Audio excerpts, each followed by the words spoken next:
자, 금요일 정치, 외교, 안보 필터 없이 아주 속살 그대로 보내드리겠습니다. 최강 디펜스 김종대 의원과 함께합니다. 안녕하십니까, 의원님. 안녕하십니까. 자, 이재명 정부 이제 출범을 했습니다. 외교 얘기 좀 먼저 해보죠. 예. 외교가 스탑됐었어요, 사실은 12월 3일. 뭐 그렇죠. 그 전도 뭐 별로라고 하기는 그렇지만 예. 확실히 작년 12월 3일부터 6월 달까지 스탑이 됐다가 이제 재기가 됐습니다. 네. 어떻게 보고 계십니까? 외교 부분? 글쎄 오늘 그 한겨레 제가 아주 의미 있게 본 게 네. 지난 4월에 한덕수가 트럼프하고 통화할 때 그 네. 비사가 밝혀졌어요. 비사가 나왔죠. 근데 트럼프가 한덕수한테 나는 대통령은 한덕수 당신이 돼야 된다고 본다. 이렇게 하면서 엄청 추켜 세워주면서 꼭 대통령이 되라. 네. 근데 그 이유가 뭔가가 거의 나왔는데 예. 알래스카 사업에 참여하겠다고 해버렸네요. 이게 참 문제가 될 것 같기도 하거든요. 자, 외교가 실종됐다 그러는데 네. 그 사이에도 줄 서고 네. 저 이중 플레이 하는 놈들은 다 있었어요. 네. 노미라고 표현하셨습니다. 왜냐하면 아. 나쁜 거니까요. 그렇죠. 나쁜 거 맞잖아요. 국민한테 거기에다가 다른 얘기하고. 우리가 한덕수를 의심했던 게 이거예요. 예. 옛날에 마늘 협상 뭐 할 때도 그렇고 그때도 꼭 그랬고요. 이중 플레이 했는데 맞습니다. 그 버릇 어디 안 간다. 그래가지고 어쩐지 그 통화 이후로 한덕수 기가 살아가지고 나중에 후보단이라 파동에 이르기까지 통상 전문가라고 내가 미국을 잘한다고 했던 이 원천이 이거였다. 트럼프 말인데 트럼프는 또 알다시피 비즈니스맨 아닙니까? 예. 알래스카 할 테니까 해야지 뭐 좋아서 해주는 거 아니잖아요. 그렇죠. 야, 머리 아프죠. 예. 그래서 이게 외교라는 게 이런 겁니다. 참 쉽지 않네요. 어떤 국가의 생존과 번영을 도모하기 위해서 네. 유리한 국제 환경을 만드는 거 이런 걸 통해서 우리가 조금 더 중견 국가로서의 품격을 세우고 존중받는 나라가 되길 원하는 겁니다. 이게 네. 바로 외교입니다. 음. 근데 이런 식의 밀실에서 얘기가 있었고 그렇다면 나는 최상목 그 팀이 미국에 가서 뭔 얘기했는지 지금도 걱정스러워요. 걱정스러워요. 지금도. 걱정스러워. 어쩐지 알래스카에 뭐 가스 공사가 가고 난리를 치더만. 예. 이거 어디까지 약속해 준 거냐. 그러니까요. 이런 부분입니다. 그런데 지금 이재명 정부가 이제 이런 걸 갖다가 마냥 부정할 수 있느냐. 외교라는 게 국가의 영속성이지. 맞습니다. 정권 바뀐 건 우리 사정이고 외국에서는 코리아 다른 나라가 보기에는 너희들이 결정한 것이다라고 보겠죠. 그렇죠. 그 국가는 계속성의 네. 의무를 지는 거거든요. 그런데 동티나지 않게 이것도 또 탈나지 않게 관리해야 되는 책임은 이재명 정부에 있단 말이에요. 이게. 그래서 이런 부분들에서 지금 굉장히 어려운 상황에서 출범을 했고 또 그 뒤에 연쇄적으로 이어진 그 정상 간의 통화를 내가 잘 보면은 네. 이 세계를 바라보는 강대국 시선이 미국은 우리를 삶아 먹으려고 그러고 중국은 우리를 볶아 먹으려고 그러고 볶아 먹고. 이렇게 서로 먹고 싶어서 일단 저 손들은 내밀고 네. 그다음에 이제 G7이나 나토에 가시게 될지 모르겠는데 네. 여기는 우리를 숙성시켜 먹으려고 그러더라고. 숙성시켜서 먹습니다. 우리가 무슨 홍어요? 숙성시켜 먹게? 예. 이것들이 전부 다 보니까 어떻게 좀 빼먹을 거 없냐 이런 시각으로. 그러니까 굳건하게 정치 리더십이 서고 품격 있고 결기 있게 좀 자기의 운명을 개척해 나가는 나라 같으면은 네. 그렇게 그 사람들이 만만하게 보질 않는데 지난 6개월 동안 무너질 대로 무너진 데다가 외교가 무너졌다는 거네 결국은. 그렇죠. 네. 거기에다가 무슨 잔챙이들이 나와서 지살길만 찾는 그러니까요. 속내를 뻔히 들여다 보이니까 이제는 점점 먹기 좋아진 나라 이렇게 바뀐 거 아니냐. 아하. 이래가지고 사실 몹시 이 주변 시선이나 이 어떤 의도가 의심이 되는 거고. 그래서 더 잘해야 되겠네요. 더 조심하고 더 신중하고 더 깔끔하게 해야 되겠네요. 그러니까 이재명 정부가 아주 단수 높은 외교를 해서 이런 것들을 오히려 역이용하는 이게 국익 외교, 실용 외교라고 봅니다. 그래서 저는 좋은 소식이 있을 법하다. G7 지금 가시잖아요. 예. 거기 가서 이것도 초청을 받았다고 지금 보이는데 윤석열 때는 못 받았던 것 같은데. 작년에. 네, 못 받았던 것 같은데. 그래서 G7이라고 그랬다가 난 그것도 이해가 안 가. 한 번 초청받았다고 심리적 지팔이 됐다고 난리쳤지 않았습니까? 네. 근데 G7은 영어로 하고 왜 G8은 갑자기 한국어로 바꿔? 난 이것도 일관성이 발음이 G8가 좀 힘들어서 그러나요? G8을 좀 이상하죠. 욕 같잖아. G8도 G7도 좀 그렇잖아요. 예. 아니 그것도 좀 예, 이상한데 일단은요. 어쨌든 예. 간에 예. 그 갔다 왔다 작년에는 안 갔어요. 네. 그랬는데 이게 일종의 어떤 그 저기 G7의 초청은 정치적 색깔이 덜하기 때문에 네. 저는 가는 게 맞고 음흠. 가서 이제 대한민국의 민주주의 회복을 알리는 거는 저 그것 때문에 불렀는 것 같기도 한데요. 예. 예, 굉장히 필요하다고 봅니다. 그리고 어쩌면 이번 회의는 미국이 고립될 수도 있습니다. 네. 그랬을 때 세계 다른 나라들과 함께 어떤 그 기존의 국제 질서를 존중하고 자유통상과 다자무역, 다자주의를 옹호하는 네. 이런 목소리를 내도 괜찮겠다. 음흠. 이건 나쁘지 않다. 그러면 가가지고 얘기를 해야죠. 예, 그런 예. 얘기를 그런 해도 분위기도 봐야 될 괜찮고. 것 같고요. 예, 그 전화 얘기를 하셨는데 지금 미국, 뭐 일본, 중국, 체코, 베트남 쭉 전화했는데 이게 전화 이게요. 예. 순서라든지 시간 이게 되게 중요하지 않습니까? 그런 면이 있죠. 있기는 예, 상징적인 의미예요. 네. 근데 이번에는 이제 미국은 물론 했고 네. 뭐 사흘이 걸렸는데 이것도 왜 이래 오래 걸렸냐 말이 많지만 금방 사그러들었습니다. 네. 그 다음 순서가 일본이거든요. 네. 그 다음이 중국이다. 그러니까 이게 있잖아요. 미국, 일본, 중국이 원래 미국, 중국, 일본 이런 박근혜는 느낌인데. 미국, 중국, 일본이었고 그렇죠. 우리는 미국, 일본, 중국이었다. 이렇게 되는데 일단은 전임 정부의 그 한미일 공조에 대해서는 존중하겠다. 네. 이런 조금 어떤 그 이재명 신임 대통령에 대한 좌파 이미지는 부식하겠다. 네. 친중 프레임이 씌워져 있는 이런 어떤 프레임을 다분히 의식했다고 봐요. 그거를 순서를 바꿨다고 보는 겁니까? 그래서? 예, 그렇습니다. 아. 그런데 사실은 중국에서 예. 이재명 대통령의 국익 실용 외교를 굉장히 높이 평가하거든요. 그 윤석열이 3년 전에 가치 외교, 이념 외교를 표방하면서 네. 탈중국을 공언했던 것에 비해 가지고는 그렇죠. 엄청난 반전이라고 보고 중국 측에서는 굉장히 기대를 걸고 있습니다. 그런 것들을 알고 있기 때문에 조금 늦춰도 상관이 없다고 판단이 된 것 같습니다. 그런데 이게 사실은 저로서는 이번에 외교 지형에서 가장 논란 대목인데 어떤 부분입니까? 그 엊그제 지난 주초에 그 단독 기사들이 쏟아져 네. 나왔죠. 시진핑 주석이 올 10월 경주에서 열리는 에이펙에 참여하겠다는 의향이 왔다. 이게 굉장히 빨라요. 이게 사실은 저도 좀 질문 한번 드리고 싶었던 제일 전문가시니까 이런 경우가 있습니까? 바로 빨리 내가 가겠다 이렇게 중국 없죠. 시진핑 주석이 그런 걸 안 했던 것 같거든요. 이때까지는 왜 저도 처음 봤어요. 다른 나라도 마찬가지고. 그러니까 우리나라에. 윤석열 가기만을 기다렸다는 것 같아. 윤석열은 나가면 나 바로 가겠다 한국. 이런 결국 한국에 온다 결국 오질 않았다가 이거 지금 바로 온다는 거잖아요. 에이펙 때. 그렇습니다. 그런데 이게 예열이 된 게 저도 이제 지난 정부에서 중국 측 인사들을 만나면 네. 당신들이 윤석열 정부에 대한 거부감 때문에 자꾸 단절이 되는데 그럴 필요 없다. 그 다음 정부가 들어오면 회복하는데 시간이 많이 걸리니 지금부터 교류는 해놔야 그래야 다음 정부가 됐을 때 회복이 빨라진다. 네. 이런 얘기를 우리가 중국에 설득을 많이 했거든요. 네. 윤석열만 보지 말고 다음 정부를 보시라. 그랬는데 작년에 이제 그 11월부터 중국이 한국에 대한 비자 면제가 있었고 맞습니다. 이때 역대 최대 그 중국 관광객이 갔어요. 그 다음에 올해 1월부터 5월까지 예. 중국 관광객 500만 명이 왔습니다. 네. 그 다음에 어마어마하죠. 우리 아이돌 가수가 예. 중국 공연이 시작이 돼서 계속 가고 있습니다 지금까지. 예. 이 한한령의 완화 조짐이 보이거든요. 네. 그러면은 올해 10월에 그 시진핑 주석의 방한을 계기로 해서는 이제 중국인 단체 관광객이 활성화되고 그다음에 한한령이 거의 해제되는 해제되고. 이 시나리오를 지금 저는 예상을 해요. 그렇게 되면 있잖아요. 예. 한 중국인이 올해만 1,200에서 1,500만 명이 국내 들어올 수 있거든. 근데 지금 남대문 시장, 예. 저 명동거리, 그다음에 홍대 있고 뭐 이런 데 지금 썰렁하잖아요. 네. 살아날 수 있어요. 기억나시는지 몰라도 저기 한한령 예전이긴 합니다.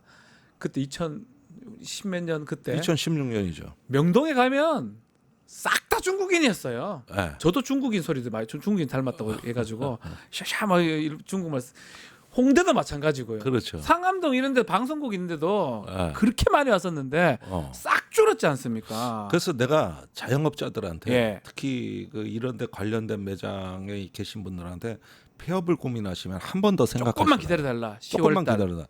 우리가 에이펙. 아무리 내수를 증진해도 음흠. 1년에 1,200만 명 와서 소비하는 거는 말도 안 되는 얘기입니다. 그거는. 예. 근데 더 늘어날 수도 있다. 어마어마한 시장에 사람들이 와가지고 막 사줄 거 아닙니까? 그러니까. 그래서 조금만 더 예. 신중하게 하시고 음흠. 일본이 관광이 지금 저기 뭐냐 제조업 수준으로 지금 수입을 올리는데 작년에 네. 80조 벌었거든. 엄청 내버렸습니다. 예. 예, 그런데 우리도 눈을 떠야 된다. 음. 그러니까 요 자영업 하시는 분들 어려우시더라도 네. 조금만 참아라. 이게 와. 국익 실용 외교가 왜 우리 밥그릇인지 음흠. 이게 10월쯤이면은 아실 거다. 안다. 그 이게 굉장히 중요한 거다 이게. 그 지금 중국 얘기 다시 좀 하면 그 시진핑이 온다고 하는 거. 중국 입장에서는 또 그런 것도 있을 것 같아요. 북한하고 조금 소원해졌잖아요. 북한이 러시아랑 그렇죠. 예. 붙는 바람에 중국도 실용적인 외교를 하는 나라 아니겠습니까? 그렇습니다. 예. 야, 어차피 한국이 대한민국이 더 나아 보이는데 이런 것도 작동한다고 봐야 되겠죠. 예, 그게 굉장히 중요한 포인트를 지적해 예. 주셨는데 이렇게 해야 미국에 완전히 넘어가지 않는다. 그렇죠. 예. 그러니까 미국은 얼마 전에 피터 헤그세스 국방장관이 5월 말에 그 샹그릴라 안보 대화에서 연설하기를 이 동아시아 인도 태평양 국가들이 안미 경중한다. 네. 이거 재미없다 이거. 예. 안미는 안보는 미국, 경제는 중국 이렇게. 예. 그러면서 이유를 말한 게 중국을 견제해야 되는 전략적 결정을 위축시킬 수 있다. 안미 경중에. 네. 그래서 이걸 경고하더라고. 그 듣고 있던 저 인도 태평양 국가들 그 장관들이 아이씨 진짜 와가지고 미친 놈이네 이거. 속으로 딱 그랬다고. 예. 그랬는데 그 중에서 이제 회색지대에 놓여 있던 게 한국인데 네. 그 한국에 대해서는 언급을 빼놨지만 일단은 시진핑 주석 입장에서는 한국하고 교류를 풍부하게 이걸 갖다가 이어져 나가야 그래야 어떻게 보면 동아시아 동북아에서 지정학적으로도 중국의 그 유리한 환경이라고 보고 그렇죠. 있는 거거든. 그러면 우리가 이걸 이용해야 되느냐 말아야 되느냐. 그렇죠. 윤석열이라면 단칼에 자르고 오히려 협중 발언을 했겠지. 네. 그래서 계엄 선포문에서 내란에 이르기까지 거의 중국을 끌어들인 거거든요. 그러니까요. 그리고 그게 이번에 그 대선 TV 토론 때 김문수 이준석의 질문. 반중 혐오 발언까지 나갔는데 그 질문들. 저게 바로 내란의 언어고 예. 우리 밖으로 빼앗는 언어였던데 맞아요. 이제 이게 정상화된다는 네. 거는 제가 말씀드리겠는데 이건 확실한 밥그릇이고 그런 것들을 통해 가지고 우리가 저 어느 정도 국익을 증진하고 민생을 돌보면 미국도 이거에 대해서 뭐라고 못한다. 이건 내가 확신을 한다는 거야. 관광객 온다는데. 그렇죠. 우리 입장에서 경제 사실 이렇게 어려운데 이런 얘기 좀 단번에 해결될 방법입니다. 사실은. 네. 중국 사람들 와서 명동이나 온 데 다 가주면 고맙지 않습니까? 아니 그리고 요즘은 옛날엔 촌스럽더니 요즘 예. 한국인보다 중국 사람들이 더 세련됐거든. 옷도 더 좋고요. 네. 그랬는데 안 가는 데가 없더라고. 그럼 다 가요. 제주도부터 싹 오더라고. 다 가요. 지방도 다 갑니다. 중국 그러더라고. 사람들이. 나 그거 보고 놀랬어. 그러니까 그런 거 생각해 보면 우리가 지금 경제가 좀 힘들잖아요. 왜? 그러니까 조금만 참으시라. 이 그렇죠. 말씀도 같이 10월 달 그래서 에이펙이 매우 중요하다. 그렇습니다. 준비 잘 되고 있는 겁니까 에이펙? 아니 걱정스럽. 지금도 오늘도 뭐 얘기가 보니까 있어요. 에이펙 준비 대책 회의 한다 그랬는데 이 회의에 시진핑 주석이 의욕을 보이고 그러는 가운데 트럼프하고는 협상에 시간을 벌고 네.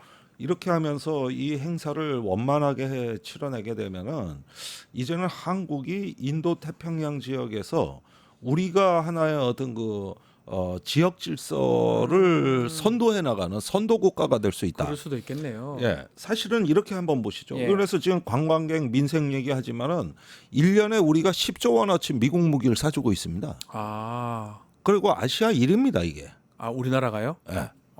미국 무기 수입 1위 국가거든요. 몰랐습니다. 일본 1위가 아니었군요. 작년에 9.6조 원을 수입했으니까 어마어마하게 수입하네요. 예. 이 9.6조 원에다가 운영 유지비로 또 그만한 돈이 나가. 그렇죠. 무기는 사는 게 중요한 게 아니라 그 뒤에 운영 유지비가 그렇죠. 더 많이 들어요. 그 부품 뭐 이런 거 소프트웨어 업그레이드 이런 것들로 또 돈이 나가거든요. 네. 그리고 방위비 분담금으로 1조 5천억을 주고 이게 주한미군 1인당 현금 지원만 5,200만 원입니다. 네. 거기에다가 간접비 지원은 별도고 부동산 공짜고 네. 시설도 공짜고 이것까지 하면은 거의 황제 대우거든요. 그랬는데 뭐 주한미군을 뺀다? 아하. 저기 뭐냐 뭐 어쩐다? 그래가지고 해볼 테면 해보라 그래. 전 세계 어디 가도 이런 특급 대우는 못 받아. 우리가 먹어도 예. 너무 많이 먹었어 한국 와서. 아. 그렇게 처먹고도 예. 더 알고 달래. 있죠. 알고 있을 것 같은데요. 그러면은 예. 보시라고. 이게 공짜로 얻어진 게 아닙니다. 이 그러니까요. 저기 예. 생존과 어떤 안보와 이런 어떤 환경 이거 공짜로 한 거 아니에요. 국민의 이 혈세를 갖다가 네.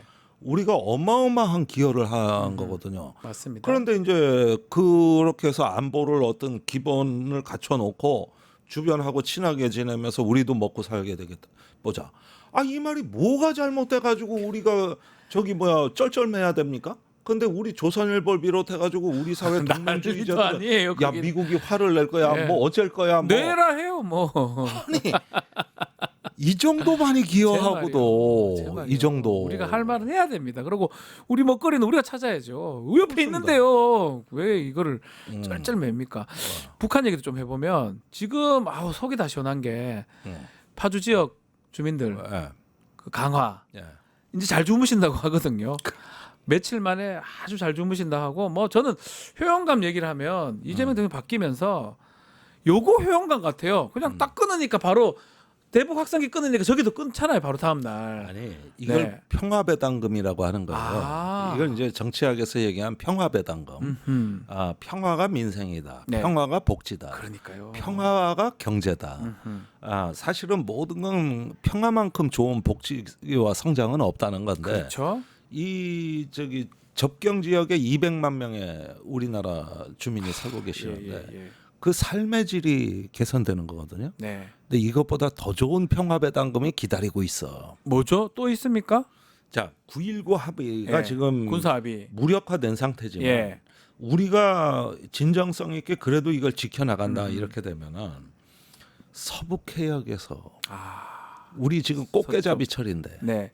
어획고와 통행과 이런 데 있어가지고 그 편익이 어마어마하게 증식. 그 가능성은 어떻게 보십니까? 지금 이재명 대통령이 바뀌고 이제 학성기는 껐고 약간 인도적인 부분이 있어요. 뭐 지금 동해에 구조된 그 북한 그 주민 4명 돌려보내기도 하고 요런 거는 어떻게 앞으로 전망을 해봅니까? 저는 그 이전에 문재인 정부가 네. 합의한 그 우리나라 서북해역의 평화구역 예.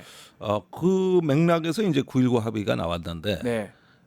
이거는 우리가 지키기만 한 북한도 상응 조치를 할 따릅니까?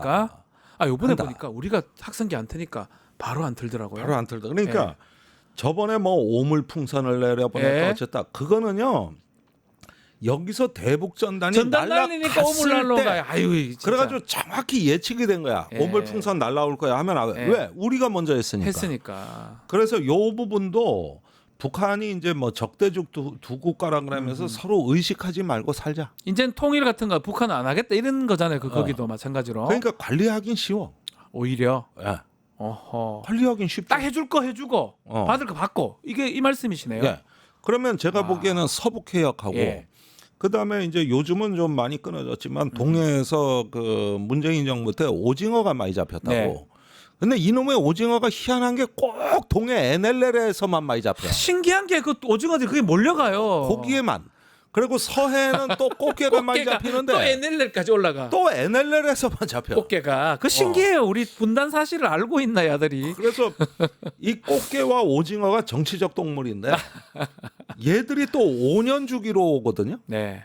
5년 동안 오징어 왕창 잡히다 요즘 안 잡히고. 맞아요. 서해도 꽃게가 왕창 잡히다 안 잡히고. 예. 이게 주기가 있는데 그러다 보니까 정권별로 이게 꽃게와 오징어가 펼치는 국제 정세였다고 이게 남북 관계가.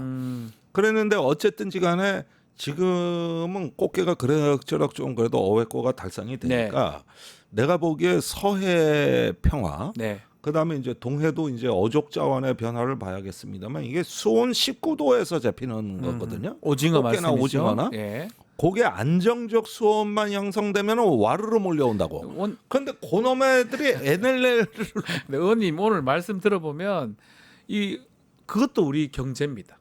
그렇죠. 꽃게, 오징어. 어. 저 오징어 회를 너무 좋아하거든요. 네. 오징어 회가 없으면 못 살 것 같은데 안 잡혀요. 그러니까 온데 딴 비싸. 데사가 비싸기도 하고 없고 가보면 없어요. 오징어 횟집인데 오징어가 안 팔아. 그렇죠. 그 정도잖아요. 그렇죠. 이건 제 얘기긴 한데 이 모든 게 경제랑 또 연결된다. 이 말씀하고도 저 들리거든요. 그렇습니다. 아, 그래서 이 무한한 어떤 그 경제적 터전을 이거를 갖다가 활용을 못 하니까 남북한 긴장하면은 어떻게 되느냐? 그 사이에 중국 어선이 NLL로 싹 물려와가지고 자기들이 가져가요. 사거리 초토화 우리 거 시켜버려. 다 가져가 버려요. 그리고 예. 완전히 어장을 황폐합니다. 그래서 이 전반적인 걸 보면은 저기 이재명 정부가 나는 네. 김대중 노무현식의 뭐 대북 햇볕 정책이 어떻고 뭐 이런 민족 공동체나 이런 거창한 말을 안 써. 예. 안 쓰지만은 야 이게 바로 민생이야. 이렇게 하니까 약간 쉬워. 이게 실용인 거잖아요. 우리가 안 걸려. 돈 많이 벌고 우리 잘 먹고 잘 살려고 하면 중국과 북한 관계 요래야 된다. 이게 실용 아닙니까? 그게 실용이죠. 와. 그래서 저기 이데올로기의 장막을 걷고 있는 그대로 자연을 보고 네. 거기서 우리의 어떤 생계를 이런 것들 민생을 보니까 좋은 그림이 나와. 네. 그러면은 그냥 소가 오른쪽 논두렁 풀 뜯어맞고 왼쪽 논두렁 풀 뜯어맞고 그래서 논두렁 풀은 아무거나 먹는 거야. 그런 식으로 해가지고 이 저기 하나의 어떤 우리의 밥그릇을 지키자 이렇게 보니까 문제 해결이 더 쉽더라고. 무슨 뭐 보수가 어떻고 진보가 어떻고 다 쓰잘데없는 얘기. 의원님 다 보시기에는 쓰잘데없는 얘기. 이재명 대통령이 그런 거 하나는 기가 막히게 잘한다 이렇게. 이런 거 행동도 빠르고 좋은 게 좋은 거 아니야? 예. 이렇게 해서 해보니까 바로바로 된다. 그래서 이런 걸 넘어가지고 이제 어느 정도 남북한 간에 그래도 신뢰가 증진되면 예. 나중엔 관계 개선도 될 도모해볼 것이다. 수 있는데 될 그건 것이다. 이제 우크라이나 전쟁이 빨리 끝나야 돼. 저게 해결돼야 러시아 해결돼야 되는 거고. 좀 더 말씀 나온 김에 국방부 장관 부분 지금 국민 인선 추천도 하고 있는데 안규배 의원 얘기도 나오고 유력하다고 나오죠. 아니 김종대 의원님 얘기도 나옵니다. 아니 저는 나와요. 검증 요청이 안 왔기 때문에 왔습니까? 아니, 그래서 아마 국민 추천자 아마 많이 올라갔다고 제가 들었거든요. 글쎄 제 아는 사람 중에 우리 의원님을 국방장관은 해야 된다. 아니 그런 게 있으면 전 항상 많이 올라는 가요. 옛날에 경향신문에 시민이 뽑은 장관 그 프로젝트에서 제가 한번 뽑힌 적이 있는데 근데 지금 거의 외교안보를 비롯해가지고 인선이 지금 시스템이 안 생기니까 아주 죽을 맛인가 봐요. 힘든 것 같아 아직까지는. 한 명이 인사 담당자가 과로로 쓰러졌다 그러는데 인사비서관입니다. 이거 지금 일이 너무 많고요, 사실은. 그거 걱정되던데. 네, 사실 저도 이번 대선 때 고생을 해봐가지고 그 대선의 그 폭풍 같은 시간에다가 신정부에 아무 손발 없이 일을 한다는 게 어떤 건지 제가 너무 잘 알거든요. 지금 국방부 장관 얘기 좀 더 이어가면 이제 사관학교 출신 특히 장성 출신 말고 민간인이라고 얘기해야 되나요? 그렇죠. 병장이라고 얘기해야 되나요? 그렇죠. 우리 다 군대 가니까 남자들 대부분 문민아라고 할 수 있는 것 같은데 어떻게 보십니까? 근데 우리 의원님도 포함했습니다. 문민 장관이 실효가 있으려면은 문민 시대에 맞는 국방 운영의 이제 틀을 갖춤으로써 그게 실효가 있는 것이지. 단순히 갔다는 데만 의미가 있는 것이 아니겠죠. 그러려면은 우선은 육군 사관학교를 필두로 한 엘리트 파벌주의를 우선 해체해야 될 것 같습니다. 이번에 우리 내란 때 육군 사관학교 좀 책임을 좀 져야 되는 것 같은데요. 이 부분에 대해 가지고 이게 엘리트 파벌주의의 온상이었다. 그런 과거와 단절하는 자기 혁신 운동이 시작돼야 되고. 두 번째는 군의 무력이라는 건 절제된 무력이다. 힘은 절제했을 때 더 강한 법이다. 근데 권력을 힘을 남용했다. 이 부분도 단절해야 된다는 거고 지금 계엄군으로 출당했던 수방사 특전사 병력 1,040명 가량이 트라우마 치료를 받았습니다. 그렇군요. 그 중에 70명은 특별한 관심이 요구되고 3명은 비상응급 조치까지 가다. 그런데 여기에 그치지 않고 그 계엄군으로 출동한 직업군인의 가족들이 더 괴로워해서 지금 용인 수원의 지자체 정신건강센터가 군인 가족 치료를 맡고 있습니다. 아, 심각하네요. 그러니까 지금 대한민국의 전략 자산이라고 할 수 있는 특전사 수방사의 무력이 붕괴된 상황이에요. 이거 엄청 심각한 거예요. 그러니까요. 그러니까 이분들이 정신 전력이 다 무너진 상태. 그래가지고 이걸 상담이란 미명하에 지금까지 통제를 해온 거라고. 이런 상황에서 가는 거예요. 그러면은 일단은 이 군인들이 다름 아니라 12.3 계엄의 가장 큰 피해자라는 걸 네. 우리가 인식을 해주고 이걸 어떻게 회복할 거냐. 이것도 지금 국방에 아주 시급한 연안이 될 수밖에 없는 거예요. 이 여파는요. 야전 부대까지도 다 미칠 거라는 이런 정신적인 예. 피해가 미치는 건데 예. 자기의 존재를 의심하기 시작한 거야 군이. 그러니까요. 우리가 왜 있지? 어. 우리 군의 목적이 뭐지? 이런 걸 의심하는 거 아니겠습니까? 네. 이번 내란 때문에. 그 피해가 이걸 복구하는데 어마어마한 노력이 필요할 것이다. 그래서 새로운 민간 국방장관이 일단은 과거와 단절, 그다음에 절제된 무력, 그다음에 치유와 혁신이라는 이런 과업으로 해서 이 군의 어떤 그 완전한 재창조에 버금가는 네. 국방 개혁을 할 수 있는 이런 어떤 그 비전을 가지고 일단은 장병들한테 말을 걸고 또 그들과 함께 이 어떤 그 평화의 초석으로서 자주적인 국방력을 우리가 한번 건설해 보자. 뭔가 이런 집단적 결의가 군의 자기 혁신 운동으로 나와주는 여기까지 유도해 주면은 민간 국방장관의 역할은 다 한 것이죠. 그런 만큼 초기에 그 내란 사태에 대한 정밀한 재조사와 함께 이제는 군의 어떤 틀을 정말 새로 짤 수 있는 여기까지 기획을 하셔야 되는. 그거를 근데 이거 뭐 군인 출신 아니도 할 수 있는 거죠.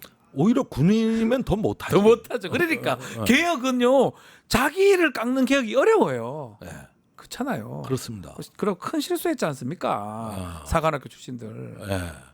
네. 그래서 이런 것까지 보면은 외교 안보가 네. 너무나 이번에 이제 집권 초 국정에 한쪽에는 특검, 또 한쪽에는 외교와 안보. 여기서 이제 내란 종식의 분명한 신호가 나와야 된다. 이런 것들이 참 무시무시한 승부수죠. 네. 예, 그런 중요하고, 것들을 용기를 네. 갖고 예. 대통령과 장관, 예. 그다음에 핵심 인재들이 예. 완전히 결의를 해야 돼요. 잘 해야 된다. 예, 이게 없으면은 집권 초에 자칫하면은 골든 타임을 놓칠 수가 있다는 네. 거. 정말 중요한 타이밍이다. 에이펙도 있고 지금 중국, 미국 외교 상황하고 북한 부분도 있고요. 매우 중요한 상황이다. 오늘 그렇습니다. 짚어주셨습니다. 예. 알겠습니다. 최강 디펜스 오늘 여기서 마무리하겠습니다. 의원님 감사합니다. 감사합니다. 유튜브 구독하고 실시간 채팅과 댓글을 남기시면 매일매일 7,000TTCO를 드립니다. 참여 방법은 통통물 어플을 다운로드하고 회원가입과 로그인을 해주세요. 마이페이지에서 나의 회원 고유 번호를 복사해주세요. 유튜브 구독 후 실시간 채팅이나 댓글창에 고유 번호를 한 번만 입력하면 준비 끝! 지금 유튜브 채팅과 댓글 쓰기 참여하고 7,000TTCO 받아가세요.